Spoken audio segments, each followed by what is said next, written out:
Yo, what's going on, people? This is the inaugural JT Sports Show, formerly known as the Bold North Sports, but no longer. I decided to change things up a little more solo, a little more just me. We'll still have some cool guests on, maybe some buddies, maybe some people that know Minnesota sports, know sports in general, because prior to the JT Sports Show, the Bold North Sports mainly covered Minnesota and local. I'm going to try and broaden this. It's going to be more than just Minnesota. Now, we will still cover like the Wolves and the Twins and the Vikings very deeply. But, for example, the NBA playoffs are going on. We're going to talk about the playoffs today. PGA Championship finished on Sunday. We're going to talk about the PGA Championship. But first, I want to talk about what happened yesterday. Adrian Wojnarowski tweeted out that the Timberwolves have hired former Denver Nuggets president of basketball operations, Tim Connelly. Tim was in the Nuggets organization for about 9 years. Prior to him being the head guy, Masai Ujiri was their head guy. He moved on to the Raptors, and the rest is history there. Obviously, he's had a ton of success there. The Wolves are trying to follow that, and hopefully Tim can bring the success that Masai brought to Toronto to the Timberwolves. Tim has been in the NBA for a while. He started off with the Washington Wizards. I think they were still the Wizards back then. Then he moved to the Charlotte Hornets, and then he came to the Nuggets, where he has had a ton of success. I mean, his draft history. He's drafted the likes of, obviously, Nikola Jokic in the second round, Michael Porter Jr., Jamal Murray. He drafted Rudy Gobert. He drafted Donovan Mitchell. He drafted Yusuf Nurkic, Jared Vanderbilt, Malik Beasley, Gary Harris, Monte Morris. The list goes on. All of these guys are rotational guys in the NBA. A lot of them are actually superstars. Donovan Mitchell, Rudy Gobert, obviously Nikola Jokic, Jamal Murray, Michael Porter Jr. on his way. I like this move. I really do. I think this is a move that could look really good in a few years once he gets his hands on some of the guys he's going to draft. I mean, starting this year, the Wolves have the 19th pick, but then he also have 3 second-round picks. That's where Tim Connelly does his damage. Tim Connelly brought the Nuggets from, they were okay, but in the last 4 years, they've made the playoffs every year. When healthy, they're a championship contender with the roster they have. Obviously, last year they were without Jamal Murray and Michael Porter Jr. for most of the year. Jamal Murray the whole year. Jokic carried that team to the playoffs. They lost in the first round of the Warriors. A lot of teams would have lost in the first round of the Warriors. That makes sense. But all that being said, the Nuggets have been really good, and it's all because of Tim Connelly and what he's done with that roster. He hired Michael Malone. He doesn't like going by Mike, who is a phenomenal coach in the NBA. The question now is, why did he leave Denver? It's because of money. The Wolves are supposedly giving him more than double what he was making in Denver. The owners of the Nuggets, Stan Kroenke, Josh Kroenke, are very well known as cheap owners. They also own the Rams, the Avalanche, Arsenal. I think the Rams are their babies. I think that's where they like to put their money.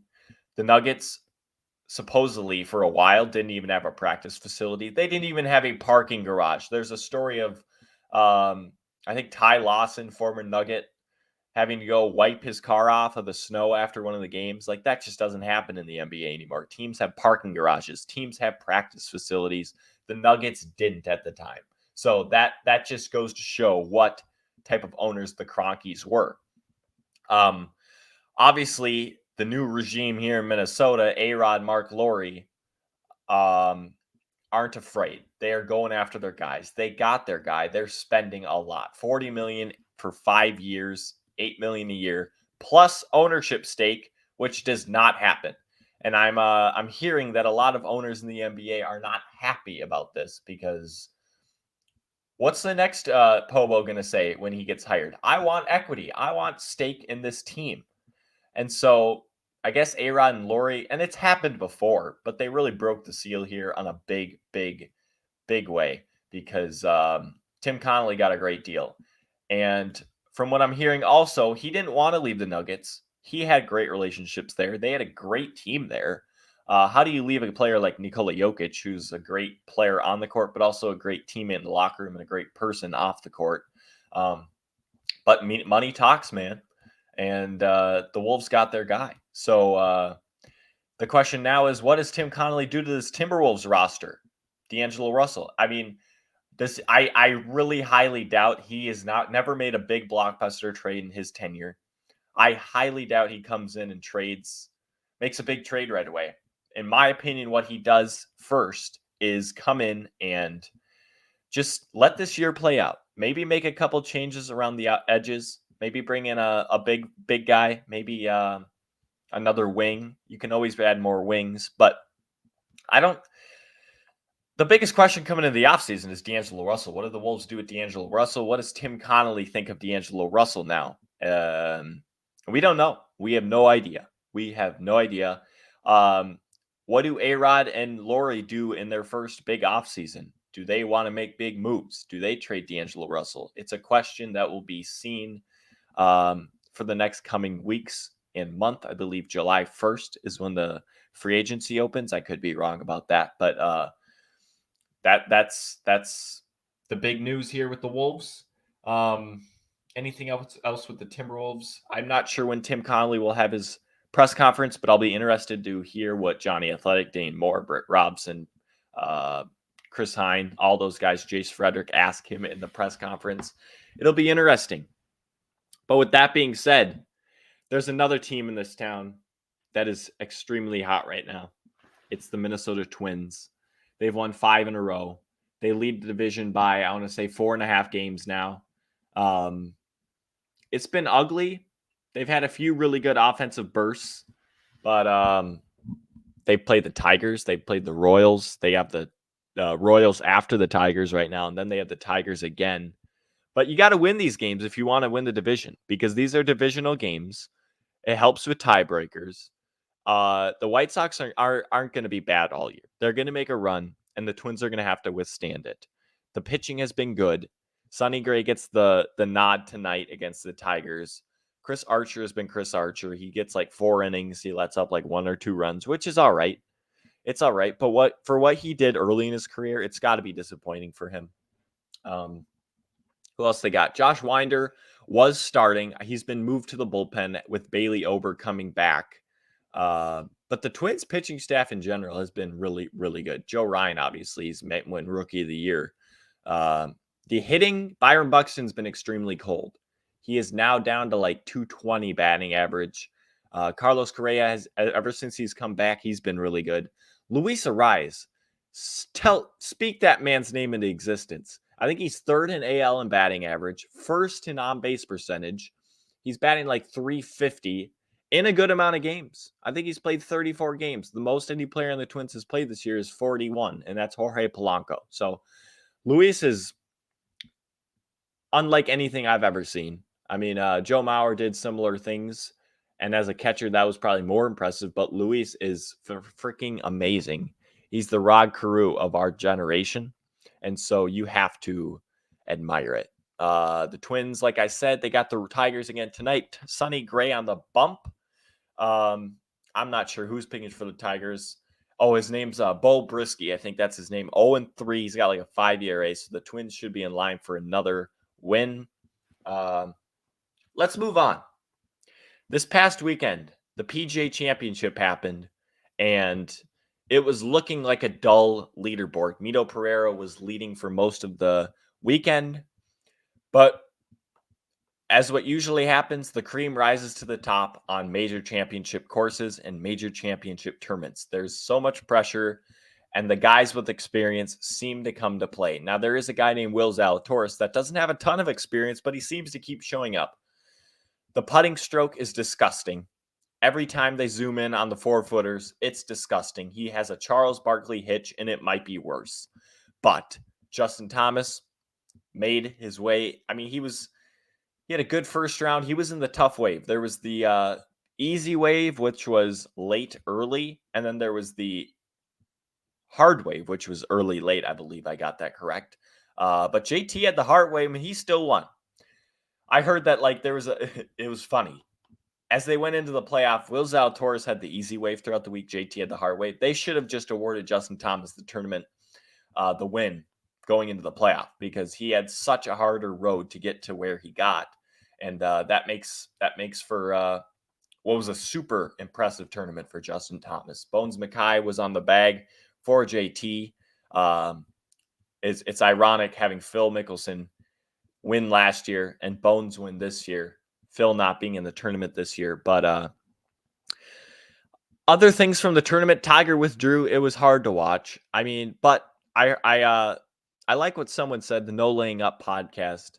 They had the live from the Kill House after, and they were saying, I think Tiger likes being hurt in a way.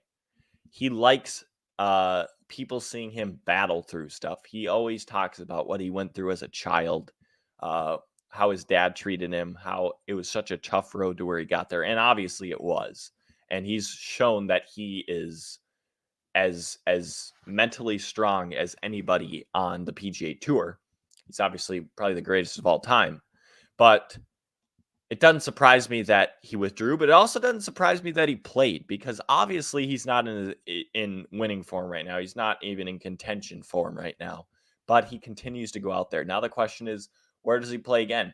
Would it be smart of him to go play in like a regular PGA Tour tournament, just get some reps under his belt? Or would it be smart of him to just wait until the next major? There's no shot he wins at Brookline in the U.S. Open. His next best chance would be St. Andrews. That course isn't long. It's flat. It's easy to walk. Another thing, why doesn't Tiger Woods take a cart? You see John Daly driving around in a golf cart all weekend or all week. I don't even know if he made the cut, but it's an ego thing, obviously. But he would be 5 strokes better at least if he just drove a golf cart. And you're allowed to. I think you just have to like pass some waiver. But obviously Tiger would get a cart if he wanted a cart. So that's that. Tiger withdrew after Saturday. Made sense. No reason to. I don't think he cared what he shot on Saturday. If he played Sunday, it wouldn't have mattered. He was just out there. He was just happy to make the cut. Any other players? Mito Pereira, obviously, that double on 18 was tough to watch, but people were obviously probably rooting for him to make double or just bogey because they wanted the playoff. They wanted to see JT and Zalatoris in a playoff, and that's what they got. They had to, Mito had to take the brunt of that. He obviously hit it in the water and then hit it long left, I believe, and then didn't get up and down. So that's a tough way, but good experience. Mito Pereira is a good player. He'll be around for a while. PJ, the course this week, I thought it was okay. I thought a lot of times the weather makes it tough because one wave was just so much easier. The wind, the conditions. It's like if there's wind in the morning, you can't, and then the wind dies off in the afternoon, you can't like go and water firming up the greens in the middle of the day. It's just like one side's going to be tougher than the other. And a lot of the players at the top, besides JT, had the easier wave. So, including Ricky had the tough wave. So it just put that out there. He finished T23. He's making a little bit of a comeback right now, and he had the tough wave. So that is a good week for Richard. NBA playoffs. Let's talk about them. Warriors are up 3-0. Before I start this, I want to say, every single podcast I do, I'm going to give a play of the day, one bet. Now, I don't care where you bet it. I won't even bet it. I'm no longer betting, but I'll just give you my bet of the day right now. Mavs -1.5 tonight. It's the classic gentleman's sweep, 3-1 or 4-1. Sorry, they're up 3-0. The Mavs are at home. They don't want their season to end. They're going to win tonight. Mavs -1.5. Take it right now and send it to the books. But overall in this series, the Warriors have just sort of just dominated. The Mavs role players are what got them past the Phoenix Suns. It's not working. The Warriors have too much firepower, whether it's Steph or Clay or Poole. Wiggins has freaking been phenomenal. Kevon Looney's been really good. But the Warriors are just synergized right now. And the Mavs, behind Luka Doncic, Luka has only been able to do so much to carry this team. And I think this has been a phenomenal year for the Mavs, even if they get swept tonight or they lose 4-1. They can hold their heads high, and they're going to be a team to reckon with And another thing, the Wolves are trying to. I think the new owners, Mark Laurie and Alex Rodriguez, are sort of following the Mark Cuban route. Mark Cuban came in and was super aggressive right away. I'm not sure who you technically brought in right away, but he's always been known as a super aggressive owner and one of the best owners in the NBA. And so A-Rod and Mark are trying to do that. Not a huge market. Dallas is obviously bigger than Minnesota, but if the Wolves can follow anything of what the Dallas Mavericks have done, obviously they won a title with Dirk Nowitzki, right? Yeah, I think they did. That's that. So the Warriors are probably going to win 4-1 in the series. I think. I think the Mavs are going to win tonight. Take that bet, -1.5. Take the Mavs. Take it. Take it. Take it. Heat Celtics last night. This has been a goofy series. Basically, every game's been a blowout. I think Game 3 wasn't, but that's because and the Heat won. But that was an impressive win. They didn't have Jimmy Butler for almost the whole game. So last night the Celtics won, I think 102-82. Each game's been a blowout. I don't really know what to say about this series. I think these are really two really good teams. I think the Celtics are better. I think they have more firepower with Tatum and Brown, Al Horford, Marcus Smart. Grant Williams has been really good. But the Heat have Jimmy Butler, and Jimmy Butler knows how to win in the playoffs. So never count it out. I think this goes 7. I really do. I don't know which way it's going to go, but because the Heat will be at home on Game 7, but I like the Celtics if I had to bet it. All right, that'll do it for today's show. These shows aren't going to be too long. I will say, please go follow let's see, right down here. The Instagram, JT Sports Show, Twitter, JT Sports Show, TikTok, JT Sports Show, and please subscribe to this YouTube channel, the JT Sports Show. We will be here 3 times a week at least. We will be posting content every single day, clips, and I don't know, random things on all of our social media platforms. We're trying to build this. Please help out the community. Like and subscribe and retweet and follow and do everything and get the word of mouth out of the JT Sports Show, because hop on the bandwagon before the train falls out. So that'll do it. Let's see if we can get some music bumping in here. Let's get some rock music.